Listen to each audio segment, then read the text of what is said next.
नमस्ते दोस्तों, welcome back to my YouTube channel. आज के इस रिवीजन लेक्चर में हम बोरोड कैपिटल का पूरा जो सेक्शन है इस चैप्टर का वो अच्छे से डिस्कस करेंगे। पिछला रिवीजन जो लेक्चर लिया था मैंने इस चैप्टर का, उस लेक्चर में मैंने पूरा ओन्ड कैपिटल का पोर्शन डिस्कस कर लिया था। अगर आपने वो लेक्चर देखा नहीं होगा तो सबसे पहले वो लेक्चर देखिएगा और उसके बाद ये लेक्चर आप देखना, ठीक है। तो अभी हम पहला टॉपिक स्टार्ट करेंगे बोरोड कैपिटल का। सबसे पहले देखेंगे debenture. Debentures are one of the principal sources of raising borrowed capital to meet long term and medium term financial needs. Debenture क्या है सर? प्रिंसिपल सोर्स है किसका? बोरोड कैपिटल रेज करने का। क्यों रेज करेंगे borrowed capital? To meet long term requirements of business and medium term requirements of business. Debenture जो term है ये किस वर्ड से डिराइव हुआ है सर? लैटिन वर्ड है। कौन सा लैटिन वर्ड? डिबेयर, जिसका मतलब होता है विच मीन्स टू ओ करना, मतलब हमें पैसा देना बाकी है। हम कुछ बंदे जो है या तो कुछ ऑर्गेनाइजेशन होगा, कोई पर्सन होगा, उसको हम ओ कर रहे हैं, मतलब उसको हम कुछ तो देना बाकी है। The term debenture has not been defined clearly under companies act. Companies act ने डेफिनेशन नहीं दी है डिबेंचर की। सेक्शन 2 क्लॉज 30 क्या बोलता है कंपनीज एक्ट का? The word debenture includes debenture stock, bonds and any other instrument of a company evidencing a debt, whether constituting a charge on the assets of the company or not. अभी ये जो definition है ये बहुत important definition है, ठीक है। मैं आपको एक एक वर्ड समझाता हूँ, अच्छे से ध्यान दीजिएगा। डिबेंचर में क्या क्या आता है सर? इंक्लूड्स बोला है। डिबेंचर इंक्लूड्स डिबेंचर स्टॉक, मतलब क्या? Bundle of debenture. अगर एक क्वांटिटी होगा तो उसको हम डिबेंचर बोलेंगे, अगर 10, 20, 500 उसको हम डिबेंचर का स्टॉक बोलेंगे। बॉन्ड्स क्या होता है सर?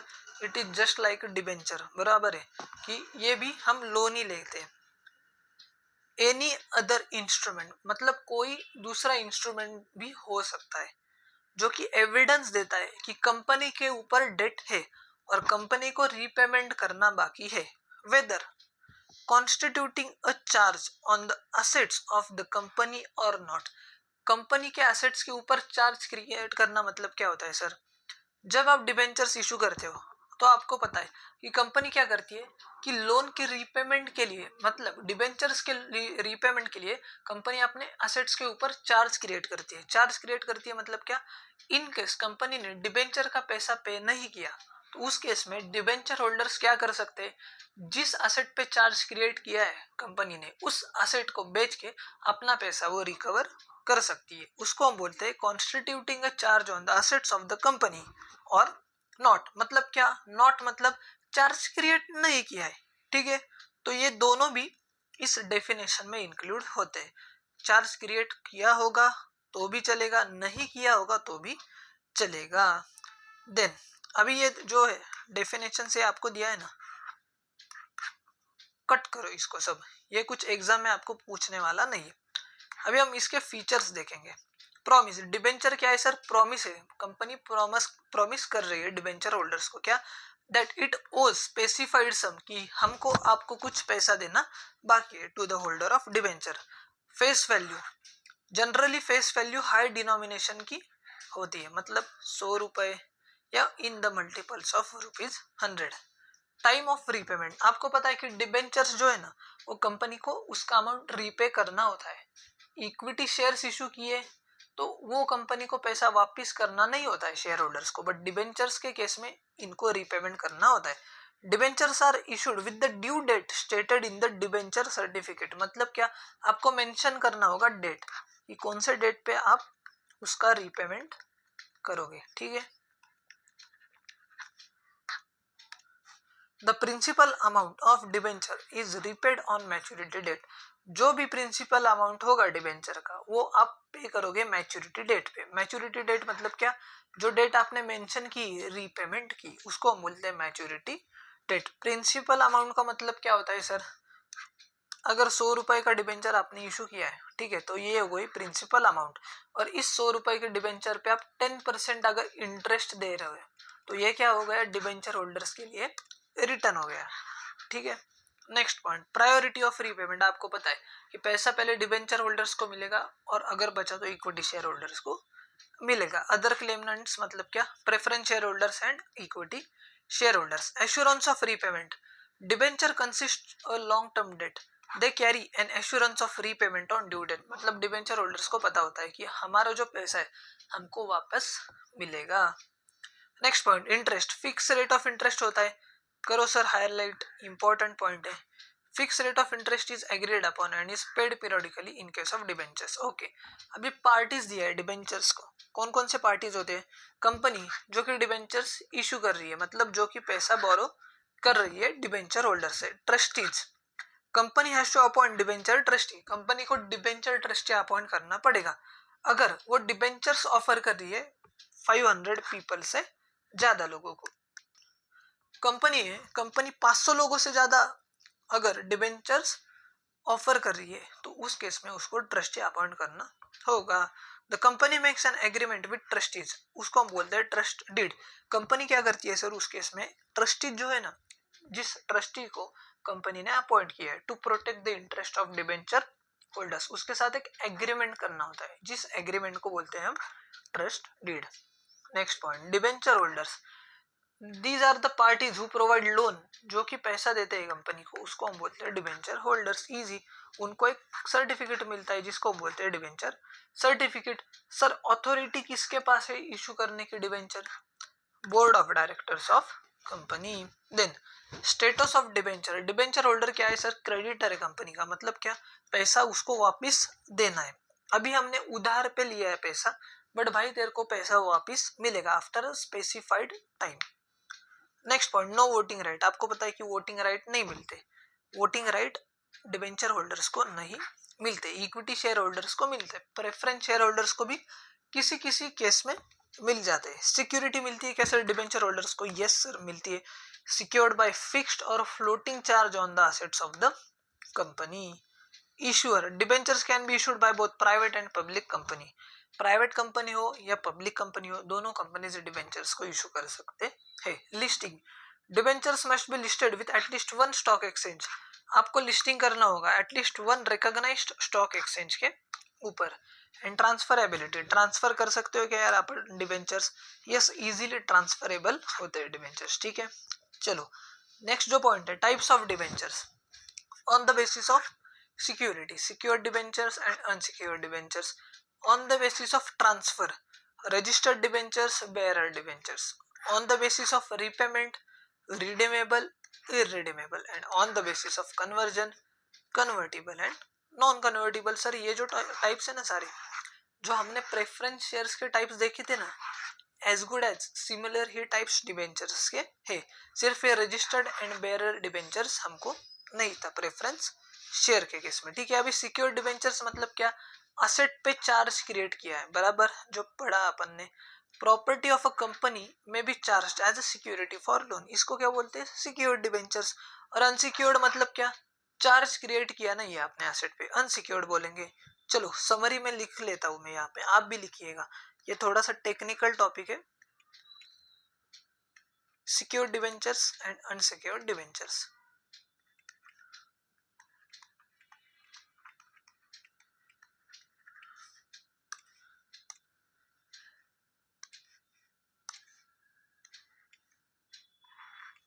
सिक्योर्ड का मतलब क्या होता है बोलो? चार्ज क्रिएट किया है एसेट पे,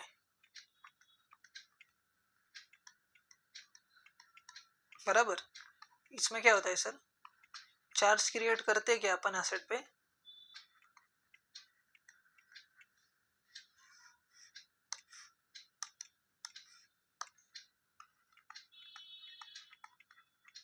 ना सर ना, बराबर। चलो next point, registered debentures. Registered debentures मतलब क्या, ऐसे डिबेंचर्स जिनका नाम जो है ना वो लिखा होता है, कंपनी जो रजिस्टर ऑफ डिबेंचर्स मेंटेन करती है उसमें उनका नाम होता है, उनका एड्रेस होता है, एंड पर्टिकुलर्स ऑफ होल्डिंग्स, मतलब कितने डिबेंचर्स इनके पास है ये भी लिखा होता है। एंड बेयरर मतलब क्या सर, नाम नहीं लिखा होता है, ठीक है। बेयरर डिबेंचर्स मतलब क्या, डिबेंचर सर्टिफिकेट पे उसका नाम नहीं होता है। Their names do not appear on the register of debenture holders. Okay sir, चलो ये भी लिख लेते हैं अपन पटापट।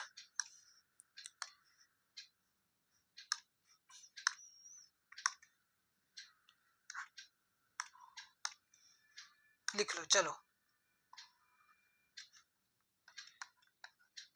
Registered debentures and unregistered debentures. Register का मतलब क्या होता है सर? नाम लिखा होता है, बराबर।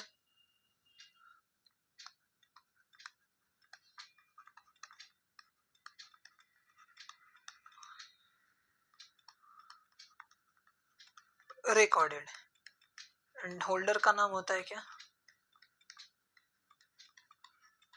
नॉट रिकॉर्डेड, ठीक है, लिख लो चलो मेरे साथ। देन रिडीमेबल डिबेंचर्स मतलब क्या? जिनका रिडम्पशन होगा, मतलब रीपेमेंट होगा डिबेंचर होल्डर्स को आफ्टर स्पेसिफाइड टाइम। डिबेंचर्स जो होते हैं मोस्टली रिडीमेबल होते हैं, मतलब payable at the end of fix period as mentioned on the debenture certificate. Repayment can be made at fixed date at the end of specific period or by installment, ठीक है। तो provision जो है repayment के debenture trust deed में होती है वो। एंड इरिडीमेबल मतलब क्या? जो नॉट रीपेएबल है during the life time of the company, म्हणजे जस्ट लाइक इक्विटी शेयर्स, ठीक है। बट वोटिंग राइट्स होते हैं कि इनके पास नहीं, बट ये इंडिया में नहीं चलते, ठीक है। इरिडीमेबल डिबेंचर्स अपन इशू नहीं कर सकते। चलो ये भी समरी में लिख लो जल्दी से।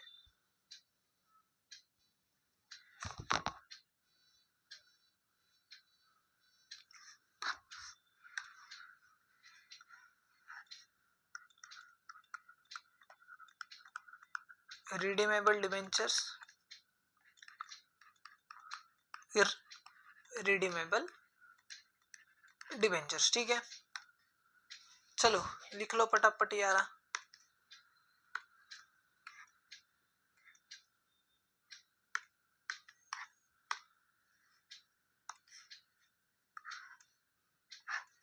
रिडीमेबल का मतलब क्या होता है सर? जिनका रिडम्पशन होता है। कब होता है? After specific period of time.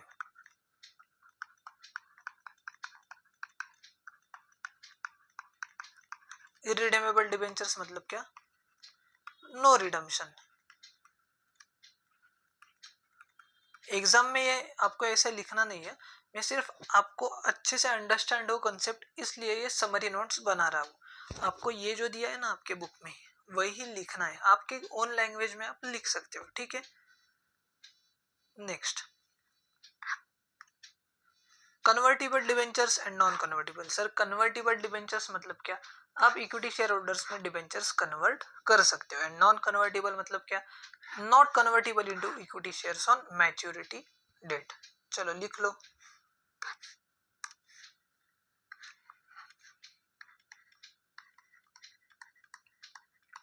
Convertible debentures and non convertible.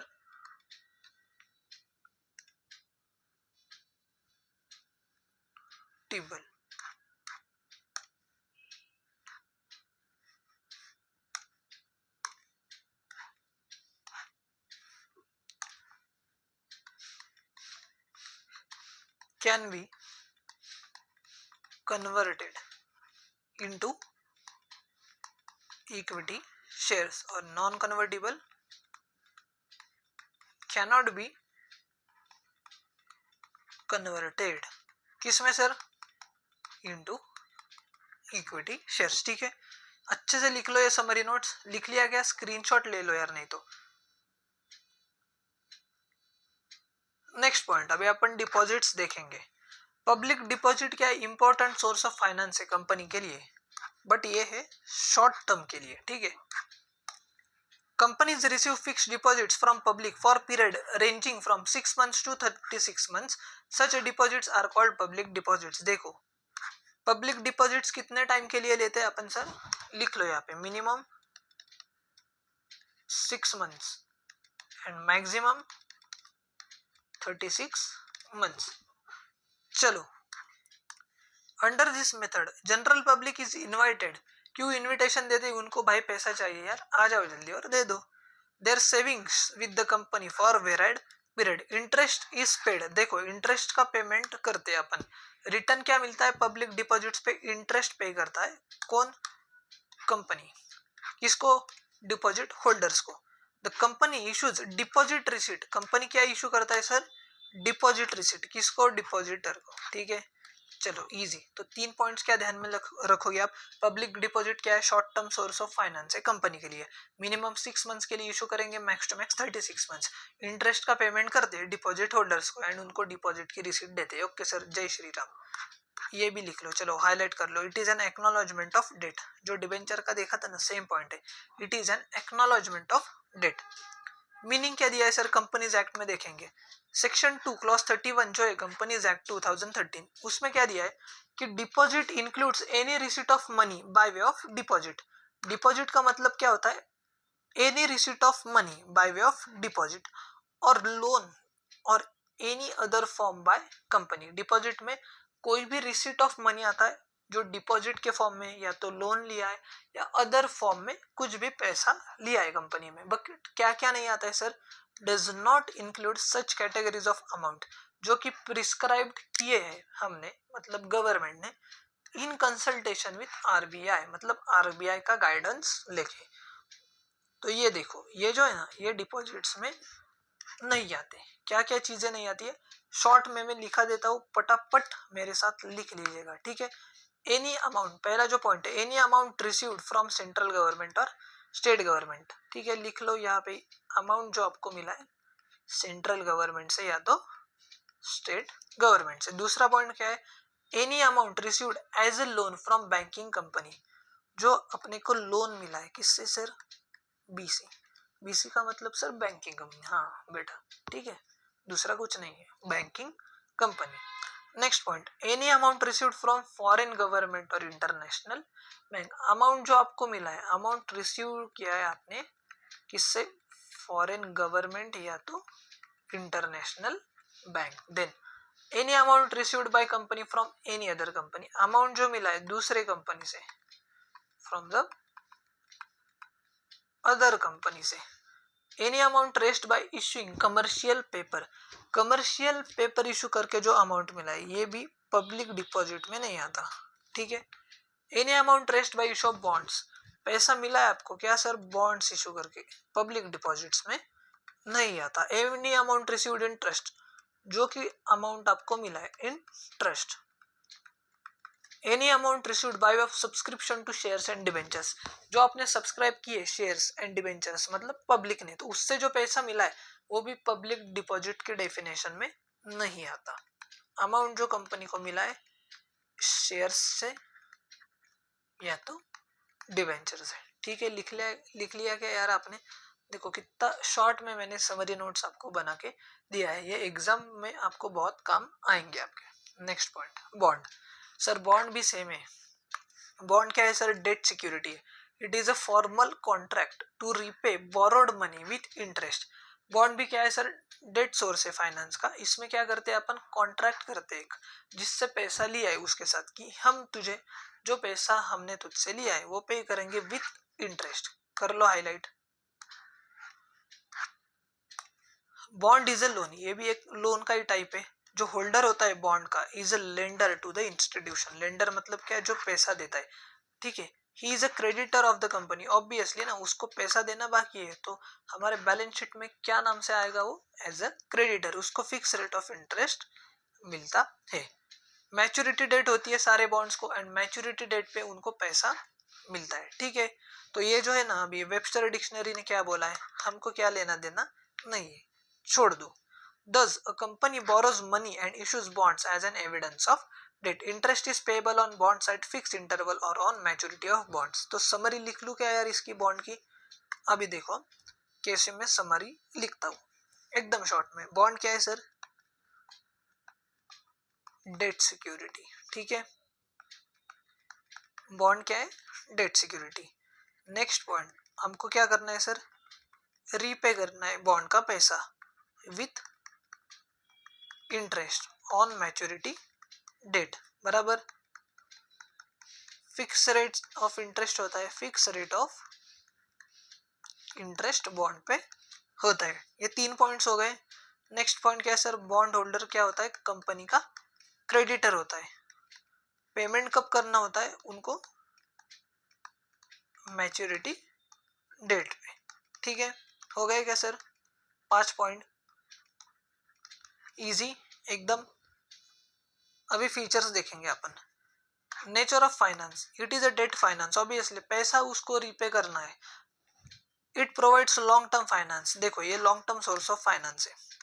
Public deposit क्या था sir? Short term source of finance, ठीक है।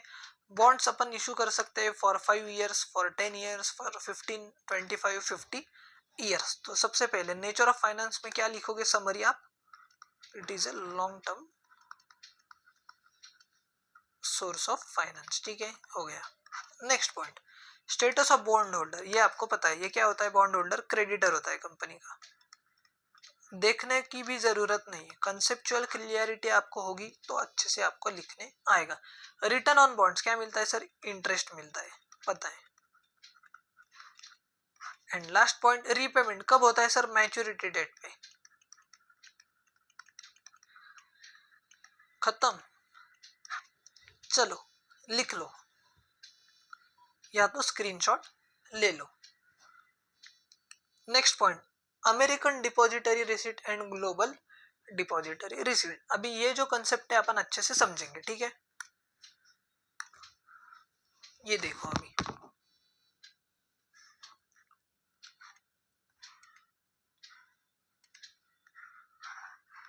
ये मेरी कंपनी है, ठीक है।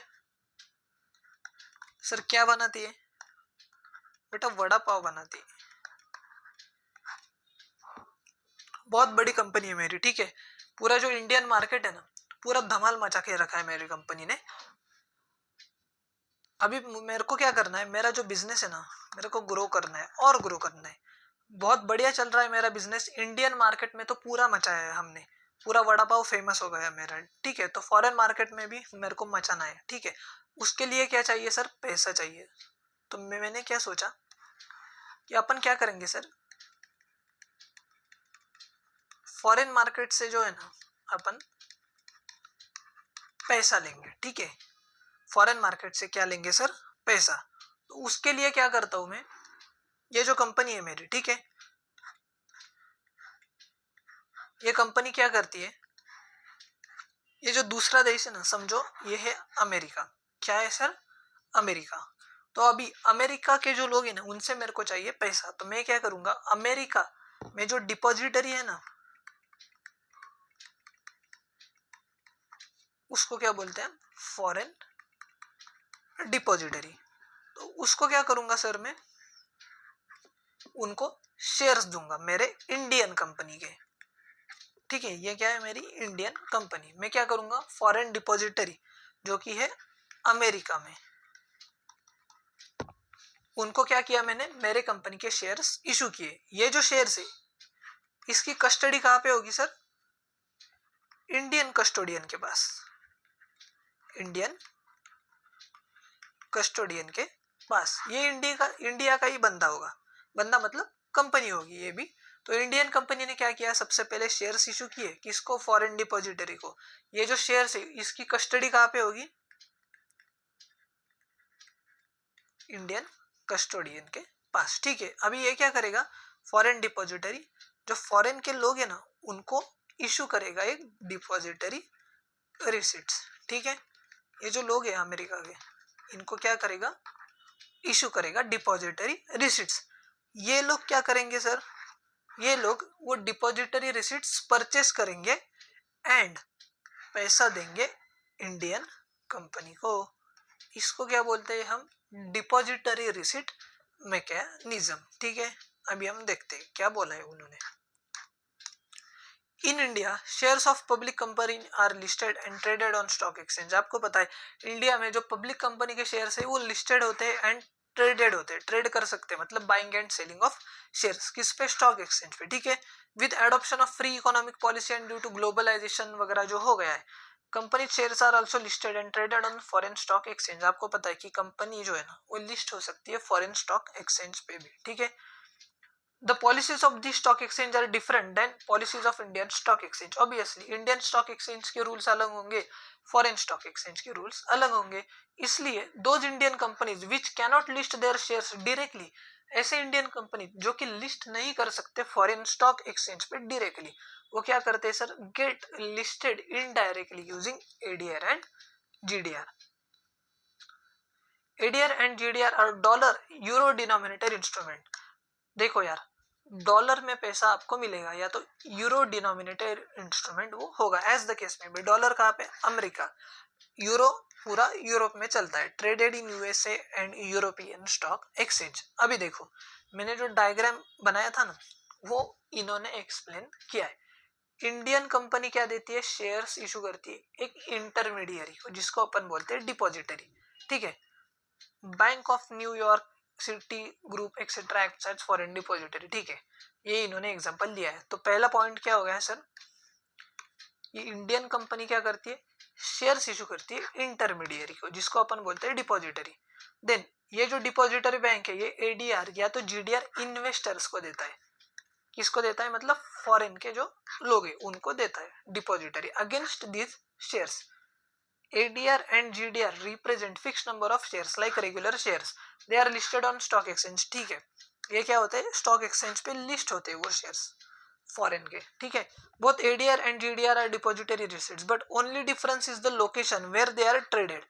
अभी देखो, अगर डिपॉजिटरी रिसिट ट्रेड होंगे यूएस में तो उसको हम एडीआर बोलेंगे, अमेरिकन डिपॉजिटरी रिसिट. और other country than USA trade होंगे तो उसको हम बोलेंगे जीडीआर. ठीक है सर, इतना ध्यान में रखो. इसका स्क्रीनशॉट ले लो आपको अगर लेना है तो. ठीक है,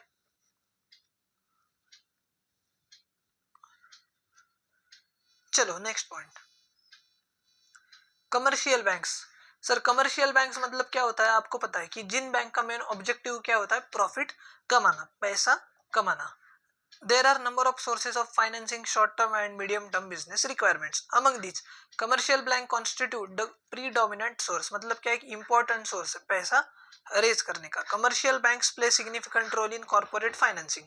Commercial banks, by introducing variety of deposit schemes tailored to individual depositors' needs, mop up savings of people and make use of these savings to meet varied requirements of corporate enterprises. क्या बोला है sir, फालतू है सब, इसको मार दो आप काट. मैं आपको इजी लैंग्वेज में बताता हूँ क्या बोला है, एकदम आसान शब्दों में. देखो ये है बैंक, कौन सी बैंक है सर, एचडीएफसी समझो. ये क्या करती है, जिनके पास एक्सेस पैसा बचा है, ये लोग क्या करते हैं, बैंक में करते हैं एफडी. ठीक है, ये एफडी किया मतलब बैंक के पास पैसा आ गया. बैंक क्या करेगी, जिनको पैसे की जरूरत है उनको इसी एफडी के पैसों से देगी लोन.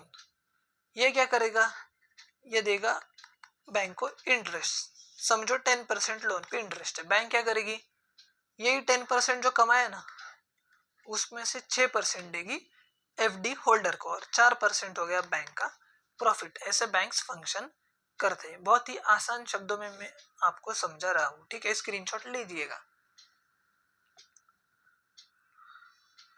ओके, अभी देखो कमर्शियल बैंक्स के जो फीचर्स दिए आपके. Commercial banks assist corporate enterprises by granting term loans to companies. Commercial banks क्या क्या करती है सर, टर्म लोन्स देती है कंपनीज को, 5 साल 10 साल 20 साल. ठीक है, bye subscribing there shares and debentures, या तो क्या करती है वो शेयर्स जो होंगे कंपनी के या तो डिबेंचर्स वो भी परचेस करती है, या तो अंडर राइट करती है. The issue of securities, under right मतलब क्या, वो प्रॉमिस करती है अगर आपके शेयर्स बिके नहीं गए तो उस केस में इतने शेयर्स हम लेंगे. Commercial banks also plays an important role in providing short-term finance. They have become primary source of financing working capital. In India, primary source of financing working capital are bank credit and trade credit. Working capital मतलब क्या होता है, मैंने आपको बताया था, day to day business operations करने के लिए जो कैपिटल लगता है कंपनीज को, उसको हम बोलते हैं वर्किंग कैपिटल. तो शॉर्ट में अभी लिखवा के दूंगा कि कमर्शियल बैंक्स के फीचर्स क्या क्या है. ठीक है, लिख लीजिएगा. सबसे पहले क्या, लोन बांटती है. नेक्स्ट सब्सक्राइब करती है सर, क्या सब्सक्राइब करती है? Shares and debentures.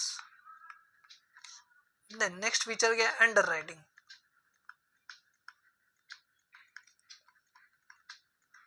Next feature क्या है?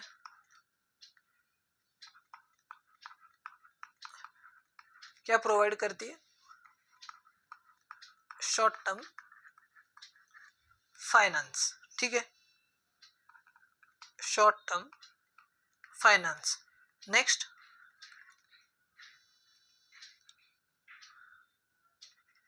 Working capital finance.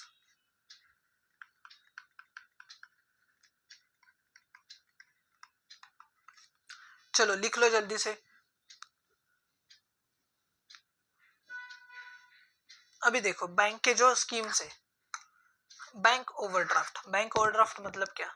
जिनके पास करंट अकाउंट होता है, ठीक है, तो उनको ओवरड्राफ्ट फैसिलिटी मिलती है। मतलब बोरोवर जो है can withdraw funds as and when needed. He is allowed to overdraw on his current account up to the credit limit which is sanctioned by the bank. मतलब समझो मेरे पास तो अभी पैसा नहीं है सफिशिएंट, मेरे को कुछ तो गुड्स लेने थे फॉरेन से, फॉरेन का मेरा एक्सपोर्टर था, बट उतने पैसे मेरे पास नहीं थे। मेरे पास समझो 10 लाख थे और हम अपने को चाहिए पैसे 15 लाख। तो क्या करेंगे सर? तो अगर आपका करंट अकाउंट होगा तो बैंक आपको क्या करती है? एक अथॉरिटी देती है या तो एक राइट देती है कि आप ओवर ड्रॉ कर सकते हो अमाउंट। मतलब 10 लाख से ज्यादा भी पैसे में बैंक से विड्रॉ कर सकता हूँ up to a specified limit. मतलब बैंक ने अगर मेंशन किया है कि आप 10 लाख तक क्रेडिट ले सकते हो, तो 10 लाख से और कितना क्रेडिट लूंगा सर मैं? और 10 लाख, मतलब 20 लाख तक मैं विड्रॉ कर सकता हूँ। इसको अपन क्या बोलते हैं? ओवरड्राफ्ट। उस पे क्या लगता है सर? इंटरेस्ट तो लगता है, of course. Interest is determined on the basis of actual amount withdrawn. Cash credit क्या होता है sir? It is a short term finance. ठीक है, borrower can withdraw amount from his cash credit up to specified limit based on security margin. Cash credit is given against pledge और hypothecation of goods. Pledge of goods मतलब क्या? कभी कभी क्या होता है कि जो आपका रॉ मटेरियल वगैरह या वर्क इन प्रोग्रेस या तो फिनिश गुड्स जो है ना आपके, वो क्या करते हो? आप प्लेज करते हो बैंक को और उसके ऊपर आप वो कैश क्रेडिट लेते हो। इन केस आपने पैसा रिपे नहीं किया कैश क्रेडिट का, तो उस केस में वो गुड्स बैंक बेच सकती है और अपना पैसा रिकवर कर सकती है। उस पर भी इंटरेस्ट चार्ज करती है bank. Then cash loans, obviously आपको पता है, total amount of loan is creditor by the bank to the borrower's account. Interest इस पे भी बैंक लेती है ऑन एक्चुअल बैलेंस आउटस्टैंडिंग।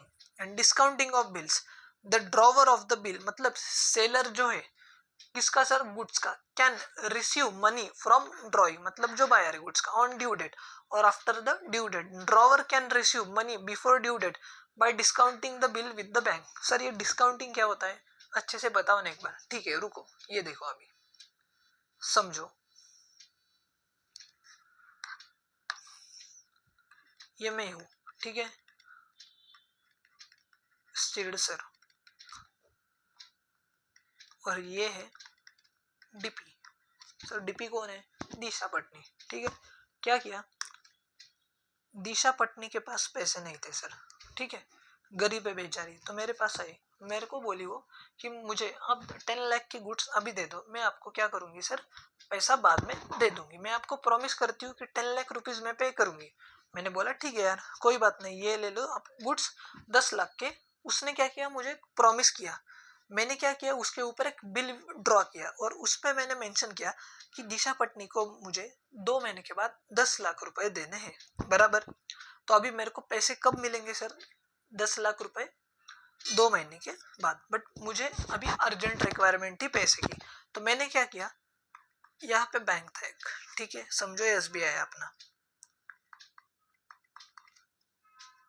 उसके पास मैं गया ये बिल लेके और उसको क्या बोला? सर ये मेरे पास बिल है, दिशा पटनी से मुझे 10 लाख रुपए मिलने हैं 2 महीने के बाद, बट मुझे अभी पैसे चाहिए, तो मुझे ये बिल आपके पास ले लो और मुझे उसके बदले पैसे दे दो। तो एसबीआई क्या बोलता है? यस हम पैसे देंगे, बट कितने देंगे? पूरे 10 लाख वो देंगे नहीं आपको, क्योंकि अभी रिस्क कौन उठा रहा है सर? एसबीआई। आपको वो 2 महीने के पहले ही पैसा दे रहा है, तो वो क्या करेगा? समझो 9.5 लाख आपको देगा और SBI जब लेगा ना 10 लाख किससे, DP से, तो ये 50,000 का मार्जिन इनका होगा प्रॉफिट। समझा क्या सर डिस्काउंटिंग ऑफ बिल क्या होता है? Okay. Then next financial institution.